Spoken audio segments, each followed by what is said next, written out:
अस्सलाम वालेकुम dear friends, उम्मीद है आप सब खैरियत से होंगे। हमारा आज का जो लेक्चर है ये बहुत ही इंपॉर्टेंट है लॉ गेट के लिए। आज के इस लेक्चर के अंदर हमने करना क्या है, आज के इस लेक्चर के अंदर हम जो है इंटरनेशनल लॉ का पोर्शन क्लियर करेंगे। कंप्लीट पोर्शन नहीं क्लियर करेंगे, लेकिन जो हमारे पास जो इसका चैप्टर है जिसके अंदर इंटरनेशनल लॉ के यूएनसी यूनाइटेड नेशंस चार्टर, अगर हम यूनाइटेड नेशंस चार्टर को देखें तो इसके अंदर नियर अबाउट कोई 111 आर्टिकल्स हैं। अब 111 आर्टिकल्स एक ही सिटिंग के अंदर पढ़ना ज़ाहिर सी बात है थोड़ा टफ़ है, थोड़ा मुश्किल है। इसीलिए हम क्या करेंगे, इंशाल्लाह 2 डेज़ या 3 डेज़ के अंदर 111 आर्टिकल्स ये कंप्लीट करेंगे और उसके वेरी नेक्स्ट डे पे ICJ international code of justice का जो हमारे पास चैप्टर है वो कंप्लीट करेंगे। अब इसके मार्क्स कितने हैं, अगर इसके मार्क्स की बात की जाए तो सिर्फ़ और सिर्फ इसके 5 मार्क्स हैं। अब 5 मार्क्स हैं और आप ये देख लें कि इसका सिलेबस बहुत लेंदी है। लेंदी किस तरीके से कि 111 आर्टिकल्स इसके हैं और साथ में फिर जो हमारे पास आईसीजे है उसके आर्टिकल्स अलग हैं। तो अब किस तरीके से इसकी प्रिपरेशन की जाए, लास्ट टाइम भी मैंने बताया था, 10 बार बता चुका हूँ मैं कि जिस सब्जेक्ट्स की वेटेज ज़्यादा है उन पर फोकस ज़्यादा करें, इन पर कम करें।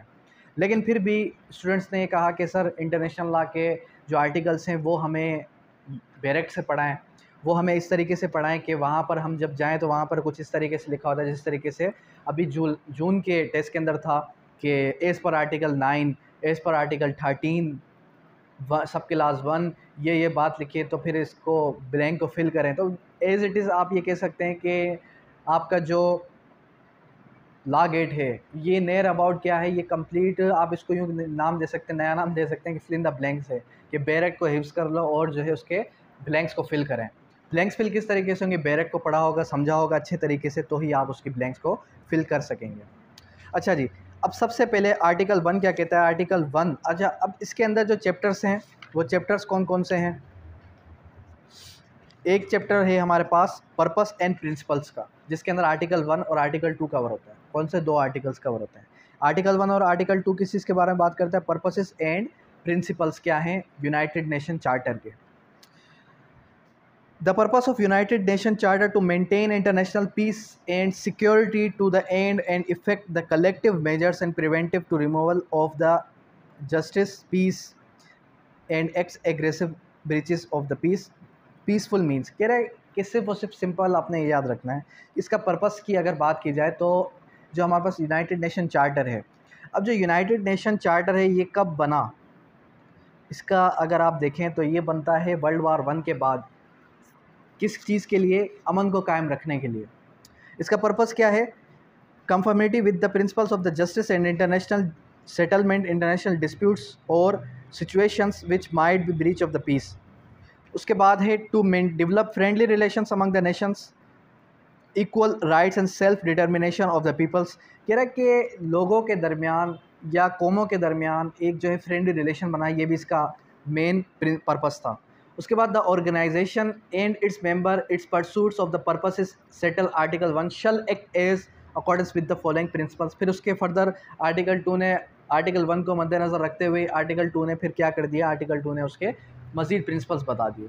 वो प्रिंसिपल कौन से थे, वो प्रिंसिपल्स हमारे पास कुछ इस तरीके से थे कि the organisation is based on the principles of the sovereignty, equality and all its members in accordance in order to ensure the all these rights benefits from the membership shall fulfill the good faith obligations by them accordance with the present charter। कह रहा है कि present charter, इस charter को मद्देनज़र रखते हुए जितने भी मेंबर्स हैं वो सब के सब क्या करेंगे, अपने राइट्स को पामाल नहीं होने से बचाएंगे और जो है अपनी मेंबरशिप को मद्देनज़र रखेंगे। All members shall settle their international disputes by peaceful means. अब जब आप peaceful means, dispute of peaceful means का चैप्टर पढ़ेंगे तो उसके अंदर भी यही बात लिखी है कि जितने मेंबर्स हैं वो अमन पुरसकून तरीके से अपने मसले को हल करेंगे। उसके बाद नेक्स्ट जो हमारे पास चैप्टर है, चैप्टर 2, वो क्या बात करता है, मेंबरशिप के बारे में। अब ये जो चैप्टर है मेंबरशिप का, इसके अंदर आर्टिकल 3 से लेकर आर्टिकल 6 तक यानी कि 4 आर्टिकल्स कवर हो रहे हैं। इसके अंदर क्या बताया जा रहा है, इसके अंदर बताया जा original members of United nation shall B states. कह रहा है कि मेंबर्स कौन होंगे, स्टेट्स मेंबर होंगी। Having principles United nation conference, जो कि कॉन्फ्रेंस होती है यूनाइटेड नेशन की सैन फ्रांसिस्को में, अब सैन फ्रांसिस्को पे एक जो है इस ऑर्गेनाइजेशन की एक कॉन्फ्रेंस होती है जिसके अंदर ये बताया जाता है कि स्टेट्स जो हैं, जितनी भी स्टेट्स हैं वो सब की सब इसके मेंबर्स हैं। और इसकी डेट क्या है, डेट ऑफ कॉन्फ्रेंस क्या है, डेट ऑफ कॉन्फ्रेंस है सैन फ्रांसिस्को में ये होती है कॉन्फ्रेंस। और जो इसके साइंस डिक्लेरेशन होती है वो होती है 1 जनवरी 1942, यानी कि वर्ल्ड वार 2 से पहले, वर्ल्ड वार 1 के बाद जाके। फिर उसके बाद क्या होता है, उसके बाद आर्टिकल 4 बात करता है membership in the United Nation is open to all other peaceful loving states except the obligation content present charter.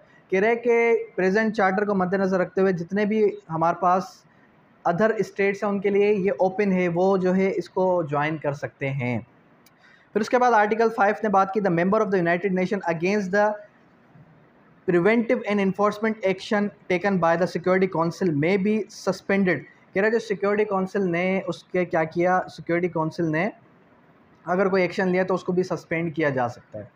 Article 6 ने क्या बात की, आर्टिकल 6 सिंपली हमें इतना कहता है the a member of the United Nations which has persistently violated the principles present charter may be compelled or by the or from the organization General Assembly to recommendation of Security council.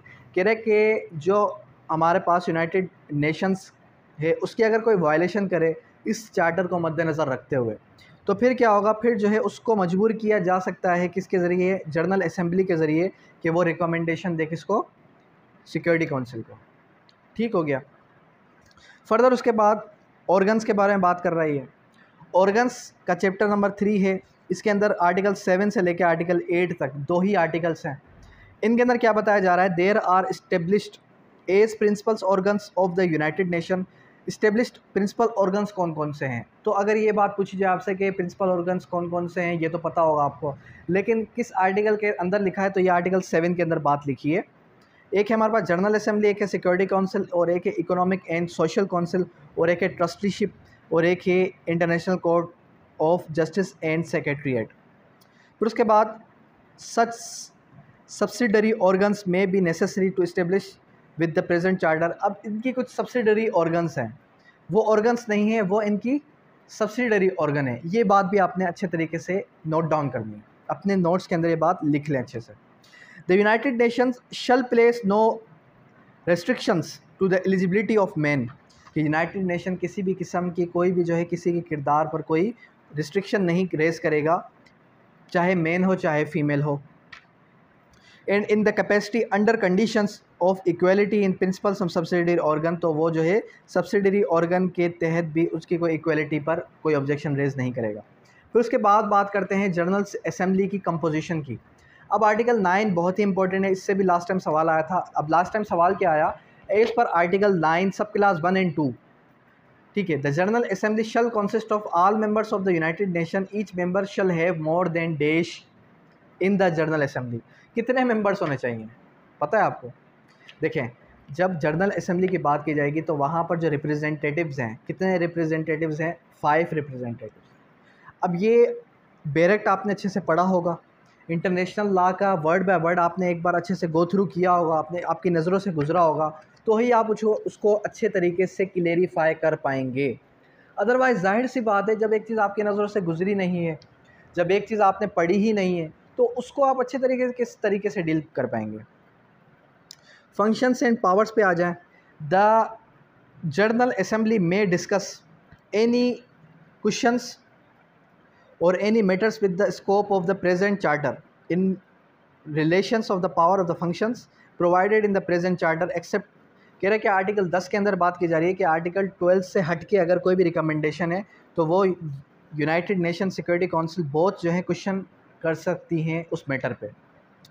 फिर उसके बाद article 11 क्या कह रहा है, General Assembly में consist of general principles and cooperative in the maintaining international peace and security. तो ये यहाँ पर आपने नोट डाउन करना है कि ये जो इंटरनेशनल पीस और सिक्योरिटी काउंसिल का मसला है, तो इसके ऊपर भी इसको मेंटेनेंस की बात कहाँ पर की गई है, कोऑपरेटिव की बात कहाँ पर की गई है, आर्टिकल 11 के अंदर। आर्टिकल 12 ने क्या बात की, आर्टिकल 12 ने तो सिंपली इतनी बात की, while the general security council is existing in the respect of any dispute और सिचुएशन। अगर तो सिक्योरिटी काउंसिल एग्जिस्ट करती है किसी भी मसले पर, functions assigned to the present charter, the general assembly shall not make the recommendation with regard of the dispute और situation security council so request. जब तक सिक्योरिटी काउंसिल रिक्वेस्ट नहीं करती तब तक वो कुछ भी नहीं कर सकती। उसके बाद आ जाए आर्टिकल 13 पर, the general assembly shall initiate studies make recommendation for the purpose of. जो जनरल असेंबली है वो रिकमेंडेशन कर सकती है किस पर्पस के लिए, फिर उसके सब क्लास ए सब क्लास 2 के अंदर उसके पर्पसेस बता दिए गए। ठीक है, अब इसका सब क्लास ए और सब क्लास 2 के अंदर पर्पसेस क्या क्या है? Promoting international cooperative in the political field of encouraging progressive development and international law and codification. अब इंटरनेशनल लॉ और उसकी जो कोडिफिकेशन का मामला है उसके लिए क्या कर सकती है? उसके लिए रिकमेंडेशन कर सकती है। फिर उसके बाद promoting international cooperative and economic social cultural educational health field. तो ये जो सोशल एजुकेशनल हेल्थ फील्ड, ये वर्ड्स भी याद रख लेना क्योंकि इसमें से भी कोई वर्ड वो मिस कर सकता है। एचएससी का कोई भरोसा नहीं है। आपने सिंपली क्या करना है, ये जो 5-5 नंबर के सवाल हैं इनको छोड़ दें, जिनके 10 नंबर जिनके 20 नंबर है उन पे अच्छे से ग्रिप करें, उनके बैरेक्स को अच्छे से पढ़ें तो ज़्यादा आपके लिए फ़ायदा है। ठीक है, फिर उसके बाद आर्टिकल 14 ने बात की subject to the provision of article 12, यानी कि आर्टिकल 12 को मद्देनज़र रखते हुए बात की जा रही है जनरल असेंबली में recommend peaceful adjustment of any situation, कि जनरल असेंबली जो है पीसफुल क्या कर सकती है? एडजस्टमेंट कर सकती है किसी भी सिचुएशन पे। कहने का मकसद सिंपल इतना है कि किसी भी सिचुएशन पे जनरल असेंबली जो है वो एडजस्टमेंट करवा सकती है रिगार्डलेस ऑफ ओरिजिन, यानी कि ओरिजिन को हट के, which it deems likely empire of general welfare and friendly relation among Nations के अंदर फ्रेंडली रिलेशंस कायम हो जाए, उसको मज़ीद जो है वो रिलेशंस बनाने के लिए। ठीक है, अच्छा वैसे अगर इंटरनेशनल लॉ की बात की जाए तो मैंने लास्ट टाइम भी आपको बताया था इंटरनेशनल लॉ सिर्फ और सिर्फ कागजी कार्रवाई की हद तक ही अच्छा है, कागज़ों की हद तक ही अच्छा है, इसका कोई भी किसी किस्म की इन्फोर्समेंट नहीं है। जो कंट्री अगर आप देखें कि गरीब ममालिक है उस पर तो ये अपने लॉस फॉलो करवा सकते हैं, लेकिन जैसे यूएसए है, यूके है, या फिर इसी तरीके से जर्मनी है, तो आप उनके ऊपर देखें तो वहाँ पर किसी भी किस्म की इन्फोर्समेंट नज़र नहीं आएगी आपको इंटरनेशनल लॉ की। इंटरनेशनल लॉ सिर्फ़ और सिर्फ क्या है कि सिर्फ़ और सिर्फ ये यहाँ तक इन बातों की हद तक ही महदूद है। उसके बाद आ जाएं आर्टिकल 16। आर्टिकल 16 बात करता है the general assembly shall perform such functions with respect of the international trusteeship system, कि जो जनरल असेंबली है वो परफॉर्म करेगा फंक्शंस किसके साथ? ट्रस्टीशिप के साथ। तो आर्टिकल 16 ने सिंपल इतनी बात की कि जो जनरल असेंबली है वो क्या करेगा, वो जो है ट्रस्टीशिप के साथ अपने रिलेशन कायम करेगा। Article 17 the general assembly shall consider and approve the burden of organisation, कि जो जनरल असेंबली है वो कंसीडर करेगा और अप्रूव करेगा जो बजट है उसके ऑर्गेनाइजेशन का। उसके बाद आ जाए वोटिंग पर, कि आर्टिकल 18 बात करता है, 19 बात करता है वोटिंग की। Each member of the general assembly shall have 1 vote, कि जो जनरल असेंबली के मेंबर हैं उनके पास कितने वोट होंगे? उनके पास सिर्फ और सिर्फ एक ही वोट होगा। डिसीजन ऑफ जनरल असेंबली और important question shall be made by the 2/3 majority, कि जितने भी क्वेश्चंस अगर रेज़ किए जाएंगे जनरल असेंबली के अंदर तो वो 2/3 मेजोरिटी से किए जाएंगे। ऐसा नहीं है कि कोई भी उठ के अपना सवाल रेज़ करे। ठीक है, 2/3 मेजोरिटी उसके लिए लाजिम है। फिर उसके बाद article 19 a member of the United nation which in the arrears of the payment, अगर पेमेंट की कहीं बात की जा रही है, फाइनेंशियल कंट्रीब्यूशन की कहीं बात की जा रही है ऑर्गेनाइजेशन की, shall have no vote in the general Assembly if the amount of its arrears equal to or exceeds the amount or contribution due from for the proceeding 2 full years, यानी कि अगर कोई भी मेंबर यूनाइटेड नेशन है, United Nation के arrear की कहीं बात कर रहा है तो वो 2 साल का टाइम पीरियड ले सकता है। उसके बाद प्रोसीजर की बात की जा रही है आर्टिकल 20 से ऑनवर्ड। अच्छा, आर्टिकल 20 से ऑनवर्ड अभी प्रोसीजर के बारे में बात करेंगे, क्या प्रोसीजर वो एडॉप्ट करता है। The general assembly shall meet regularly annual session, इसके एनुअल सेशन कितनी बार होते हैं? इसके एनुअल सेशन जो है वो स्पेशल सेशन कहलाए जाते हैं। May require special session revoke at the request of the Security Council, Security Council के कहने के मुताबिक ही उसके एनुअल सेशन या फिर स्पेशल सेशन बिठाए जाते हैं। The general assembly shall adopt 2 rules of procedure its own rules of procedure, कि जनरल असेंबली का अपना ही रूल ऑफ प्रोसीजर है, वो जो रूल प्रोसीजर अडॉप्ट करना चाहे कर सकती है। It's shall elect it's president for each session, her session के लिए वो अपना प्रेसिडेंट खुद से इलेक्ट कर सकती है। द जनरल असेंबली में इस्टेब्लिश सच सब्सिडरी ऑर्गन, तो जो जनरल असेंबली है उसके सब्सिडरी ऑर्गन भी वो जो है क्या कर सकती है, इलेक्ट कर सकती है। उसके बाद आ जाएं जो आर्टिकल 23 द सिक्योरिटी काउंसिल की कंपोजिशन, सिक्योरिटी काउंसिल की क्या कंपोजिशन है। अच्छा, अब आर्टिकल 111 से लेके आर्टिकल 1 से लेके आर्टिकल 111 तक जितनी भी बातें हैं उन सब का निचोड़ अगर हम देखें तो उन सब का निचोड़ आगे चल के चार्ट इनके जो है मैंने कुछ चार्ट्स बनाए हैं, वो आपके ग्रुप में शेयर कर दूंगा मैं। अगर किसी को रिक्वायर है तो वो मुझे टेक्स्ट कर देगा, तो मैं इंशाल्लाह आपको शेयर कर दूंगा। तो वो बताए गए हैं कि इनका निचोड़, इनकी इम्पोर्टेंट और मोटी मोटी बातें वहाँ पर लिखी हुई हैं। खैर, आर्टिकल 23 ने क्या बात की, the Security council shall consist. अब ये सवाल भी लास्ट टाइम आ चुका है, जून के अंदर क्वेश्चन रेज ये आया कि the Security council shall consist of 15 members. Security Council के पास कितने मेंबर्स होने चाहिए, 15 मेंबर्स होने चाहिए। ठीक हो गया जी। फिर उसके बाद कह रहा है कि members of the United Nations, the Republic of China, France, उसके बाद सॉवरेन ऑफ द स्कॉट, उसके बाद republics of the United kingdom, Britain और नॉर्थ आयरलैंड। अब इसके अंदर इसने कंट्रीज़ के नाम मिस कर दिए। अब आप बताएं इसके नाम किस तरीके से याद रखे जाएंगे। नेक्स्ट टू इम्पॉसिबल है, जाहिर सी बात है एक बंदा सबके नाम याद नहीं रख सकता। तो यहाँ पर तो जाहिर सी बात है आप आंख बंद करके बी, सी या डी जो दिल करे लगा कर आ सकते हैं। खैर, तो इसके यहाँ पर नाम भी याद रख लीजिएगा, एक बार गो थ्रू कर लीजिएगा। उसके बाद फंक्शंस एंड पावर्स की बात की जा रही है आर्टिकल 24 से ऑनवर्ड। फंक्शंस एंड पावर्स के अंदर, in order to ensure promote and effective actions by the United Nation, अगर यूनाइटेड नेशन कोई भी इफेक्टिव एक्शन लेती है, its member confer the Security Council primary responsibility, तो जो उसके मेंबर्स हैं वो कन्फर करते हैं सिक्योरिटी काउंसिल को अपने प्राइमरी रिस्पॉन्सिबिलिटी कन्फर कर देती है कि भाई ये आपकी रिस्पॉन्सिबिलिटी है। किस चीज़ की रिस्पॉन्सिबिलिटी, मेंटेनेंस की, कि इंटरनेशनल पीस को मेंटेन करना आपकी ज़िम्मेदारी है।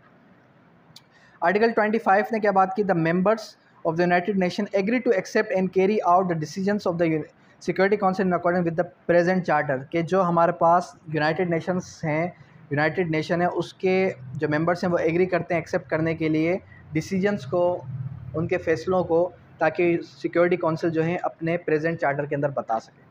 अब जो आर्टिकल 23 से ऑनवर्ड जो चलेगा वो चलेगा सिक्योरिटी काउंसिल के बारे में, कि सिक्योरिटी काउंसिल किस तरीके से मेंटेन होगी, सिक्योरिटी काउंसिल का क्या वोटिंग का सिस्टम होगा। अब इसके जो वोटिंग है वो 1 वोट है, वो भी 1 ही वोट है, ठीक है।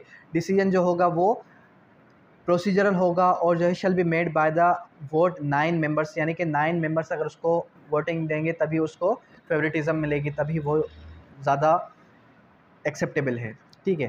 फिर उसके बाद प्रोसीजरल की बात की गई, तो अगर हम इसको आगे लेके चलें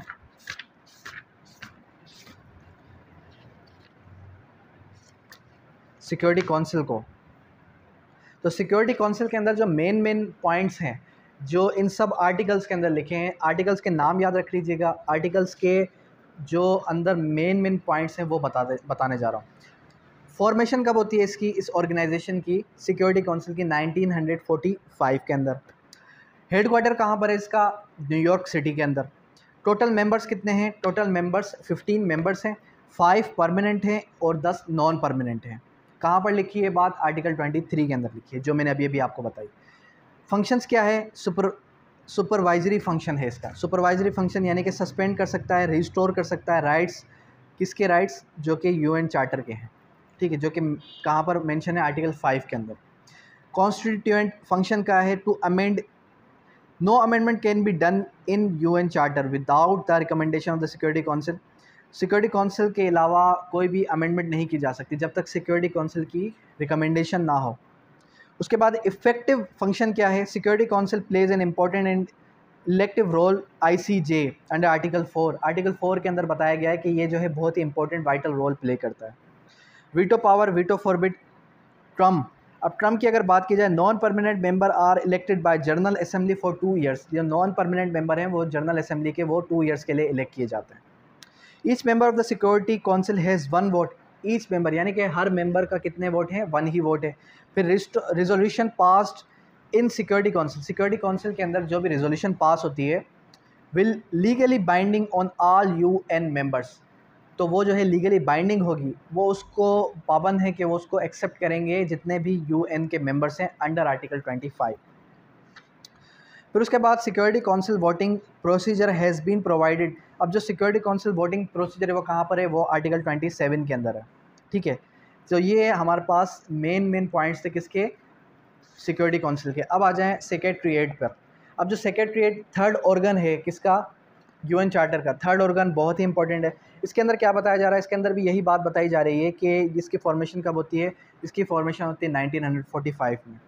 अच्छा, आपने ये बातें याद रखनी है कि जो हमारे पास 5 ऑर्गन्स हैं, 6 प्रिंसिपल ऑर्गन्स हैं यूएनसी के, तो इसके अंदर सब के सब New York city, New York city, New York city, New York city, New York city, ठीक है।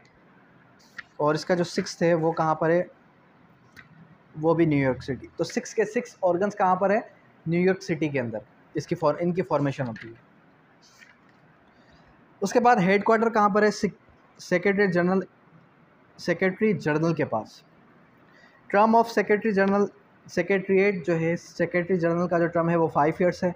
सेशन कब होता है इसका, जुलाई के अंदर, हर साल जुलाई के अंदर इसका सेशन होता है। ठीक हो गया। फंक्शन क्या है, ऑर्गेनाइज इंटरनेशनल कॉन्फ्रेंसेस, इश्यूज़ जितने भी वर्ल्ड वाइड जितने भी इश्यूज़ आप देखते हैं, जो दुनियावी जितने भी मसाइल आप देखते हैं, वो सारे के सारे मसाइल, सारे के सारे इंटरनेशनल जितने भी डिस्प्यूट्स हैं उनको हल करना। की पॉइंट्स अगर आप याद रखना चाहें तो UN secretary is defined under chapter number 15। Chapter 15 के अंदर इसकी बात की गई है। यूएन सेक्रेटरी प्रिंसिपल एडमिनिस्ट्रेटर, ठीक है। उसके बाद UN secretary is about 40,000 staff members around the world. तो 40,000 स्टाफ मेंबर्स है इसका सेक्रेटरीट का। उसके बाद आ जाए इकोनॉमिक एंड सोशल काउंसिल, जिसको इकोसोक कहा जाता है। अब इकोसोक की अगर हम बात करें तो ये भी एक मेंबर है। अच्छा जी, इसका अगर इसके मेंबर की बात करें तो मेंबर्स कितने हैं, 54 मेंबर्स हैं। कितने मेंबर्स हैं, 54, याद रख लें 54 मेंबर्स हैं, पॉइंट डाउन कर लें। 54 मेंबर्स हैं which are elected by the general Assembly, जिनको इलेक्ट करती है जनरल असेंबली। ठीक है। हेड क्वार्टर कहाँ पर है, न्यूयॉर्क सिटी के अंदर इसका हेड क्वार्टर है। और टर्म ऑफ मेंबर का टर्म हर 3 साल बाद चेंज होता है, यानी कि हर 3 साल बाद नए नए मेंबर्स इसके इलेक्ट किए जाते हैं। फंक्शंस क्या है, to reserve and central forum discussions of international economic and social issues, social issues या फिर इकोनॉमिक जितने भी इश्यूज़ हैं उनके ऊपर डिस्कस करना, डिस्कशन करना। तो ये सारा का सारा इसका फंक्शन है। उसके बाद आ जाए ट्रस्टीशिप काउंसिल। अब जो ट्रस्टीशिप काउंसिल है, ट्रस्टीशिप काउंसिल की अगर हम बात करें तो इसके ये भी फॉर्मेशन इसकी कब होती है, कब फॉर्म अप होता है, 1945 के अंदर। Members 5 permanent member of the Security council, 5 permanent member of Security council. ठीक है, मेंबर्स इसके 5 मेंबर हैं। ठीक है। हेड क्वार्टर कहाँ पर है, न्यूयॉर्क सिटी के अंदर। और इसका टर्म क्या है, इसका टर्म ये है कि हर 5 साल के बाद इसके जो टेन्योर है वो कंप्लीट हो जाता है और हर 5 साल के बाद नए लोग आते हैं। फंक्शन क्या है, to administrator and support transaction independence of self governance colonial power world war two के टाइम पे इसका फंक्शन ज़्यादा, ट्रस्टीशिप काउंसिल का फंक्शन ज़्यादा था। लेकिन अब जो है इसका कोई ख़ास फंक्शन नहीं है, ये ख़ास कोई रोल प्ले नहीं कर रही। उस टाइम के लिए, उस पर्टिकुलर टाइम पीरियड के लिए ही ये बनाई गई थी। ठीक है। उसके बाद performance to aim, the aims of Trusteeship Council have been achieved by such extend all trust, जितने भी ट्रस्ट वगैरह के मामलात हैं, जितने भी ट्रस्ट वगैरह के ट्रस्टीशिप चलती हैं या जितने भी ट्रस्ट वगैरह चलते हैं वो सब के सब इसके तहत ही चलते हैं इंटरनेशनली। ठीक है, नेशनली नहीं, इंटरनेशनली। अच्छा जी, उसके बाद अब ये 5 हमारे पास ऑर्गन्स हो गए। छठा इसका ऑर्गन्स कौन सा है, ICJ, international Court of justice. वो इंशाल्लाह कल हम डिस्कस करेंगे इंटरनेशनल कोर्ट ऑफ जस्टिस के। इंटरनेशनल कोर्ट ऑफ जस्टिस का फंक्शन क्या है, इंटरनेशनल कोर्ट ऑफ जस्टिस के जो हमारे पास पूरा का पूरा एक चार्टर है या पूरा के पूरे जितने भी इसके आर्टिकल्स हैं वो हम इंशाल्लाह कल डिस्कस करेंगे। होपफुली आज के इस लेक्चर के अंदर जितने भी मेन पॉइंट्स मैंने आपके साथ डिस्कस किए वो आपको क्लियर हो गए होंगे। लेकिन अगर फिर भी अगर कोई पॉइंट रह गया हो तो आपने इसको बैरेक को अच्छे से पढ़ लेना है, इंटरनेशनल लॉ के चैप्टर को अच्छे से गो थ्रू कर लेना है। ठीक है। अब यहाँ तक किसी भी किस्म की कोई भी क्वेरी तो आप कर सकते हैं। Thank you.